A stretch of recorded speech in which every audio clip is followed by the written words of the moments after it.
It's time for another Dice Tower review with Barry.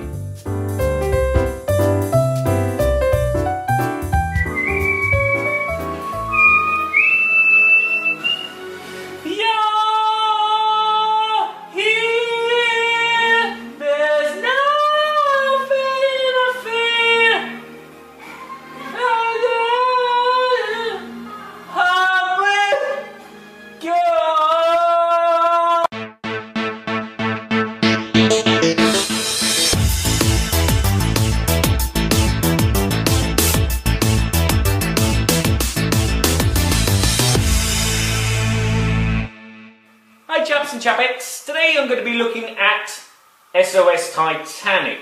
Now, this game my wife picked up at Essen, not me, my wife. She picked it up because she likes the cover.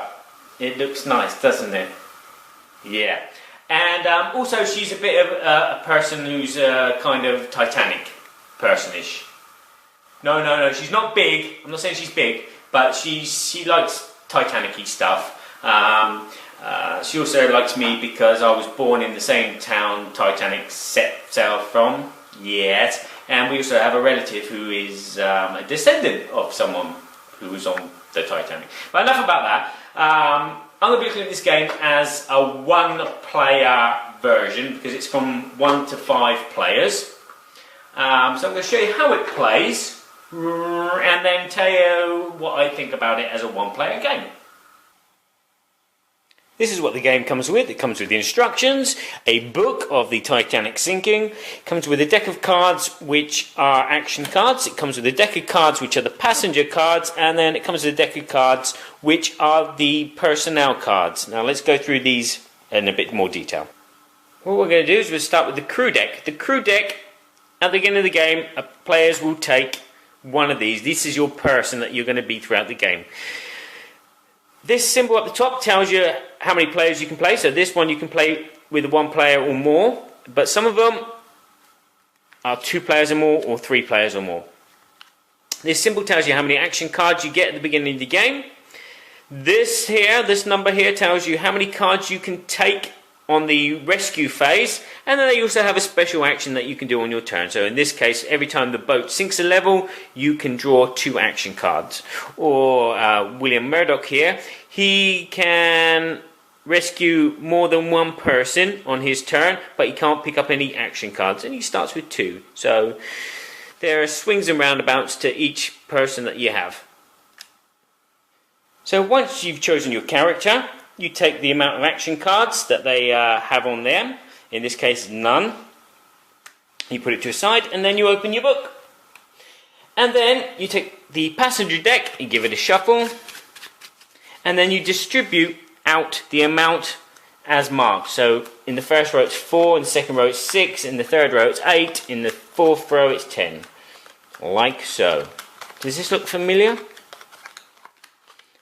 And then afterwards, you turn over the end card. I'm going to move these up a bit more and make it a bit easier to see. Now the first thing you can do on your turn is you can move the passengers about. Now you have to move them in order. So in this case, this is quite easy. This 3 will go on this 4. It's the same colour and it's sequential order. And then you turn this card over and you see what you have. Oh, we've got another 3. Now you'll see there's 2 colours. These are the 2 suits. You have the first class, and then you have your second class. Also, within each suit, there is those that don't have an anchor symbol and those that do. Now, these play not really much of a part, apart from bonus scoring at the end of the game. So it's always good to try and get them all together. Once you've moved the passengers and you can't move any more, or you do not wish to move any more, you then go on to the next phase, which is either to play an action card, if you have any, or to rescue some passengers. To play an action card, you just play it in front of you. Or some of these action cards let you go through the passenger deck or go through the passenger discard deck. Some of them give you extra numbers, so that in theory could be a purple 2. Some of them let you go through the action deck. Some of them let you equal out the lines. I'll go through that a bit later. And some of them let you go through the passenger deck and put them in any order that you like. So you've got lots of different actions that you can play. If you can't play an action, you can always try and rescue a person from the boat.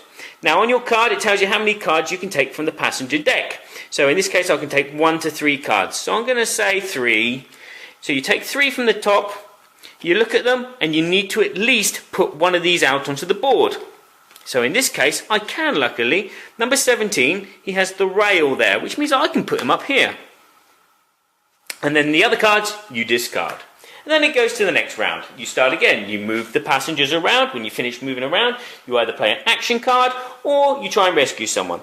So again, I'm going to try do 2 cards this time. And would luck have it, I can't rescue anybody. So what happens now is I discard those, and what will happen is the boat will sink a level. Drama. When the boat sinks a level, you get an action card as a complimentary complimentary thing, okay? But my person has a special power which lets me take 2 complimentary action cards. So there you go. The game will keep going like this, and when the boat loses a level, you have to take the 2 rows at the back of the ship, shuffle them together, and make 1 row. Like so. Oh, no, like so. Like so. And continue playing. When you've gone through all the passenger cards and all you have is a discard pile, you then take the discard pile, shuffle it, and make a new draw pile. But you also have to turn over another level.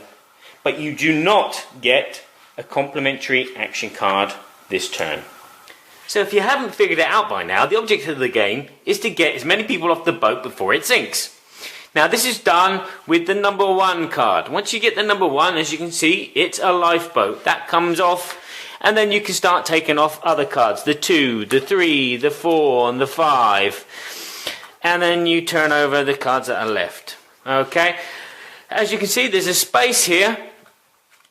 The 13 and the 17, the first class and the second class, they can be placed up, so any other cards can be followed with those. So like the 12 over here can go onto there as well now, and you carry on playing as much the same as what you normally would.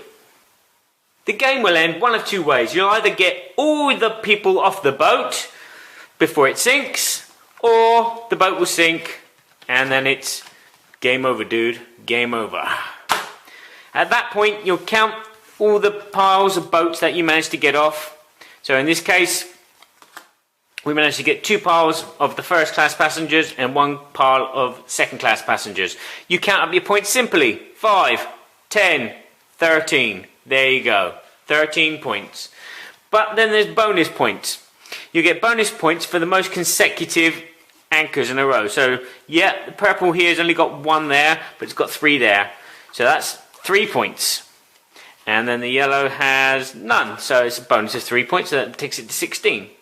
Now obviously if you finished and evacuated everyone from the boat before the boat is sank, you can get bonus points again for whatever level the boat was at. So in this case you get bonus of 2 points because there's 2 portholes that are still above water, or 1 porthole there. So summing up for SOS Titanic.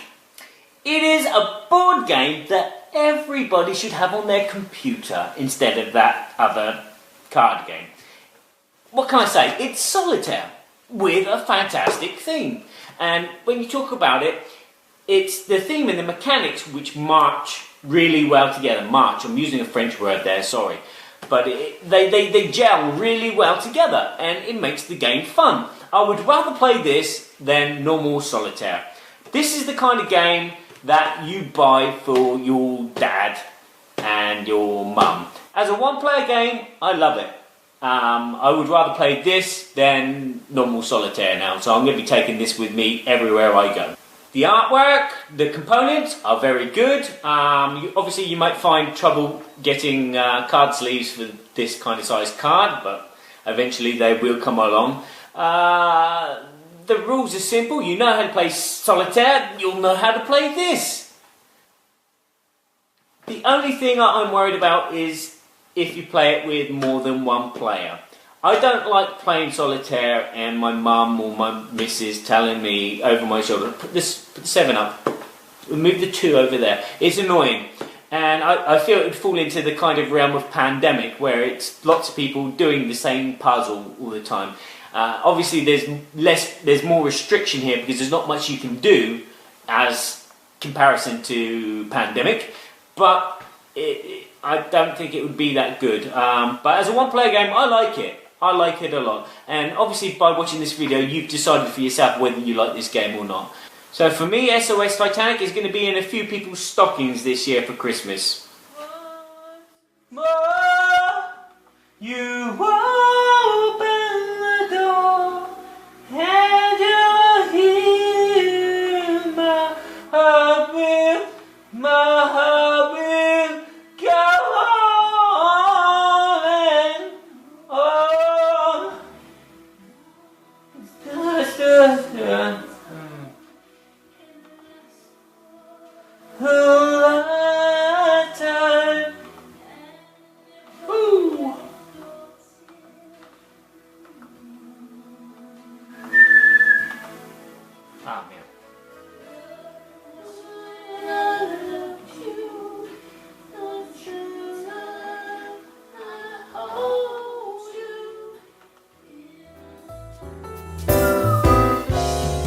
Thanks for watching our review today. For more information about board games, as well as the #1 board game audio podcast, check out dicetower.com for reviews, interviews, and more. I'm Eric Summerer, and you've been watching The Dice Tower.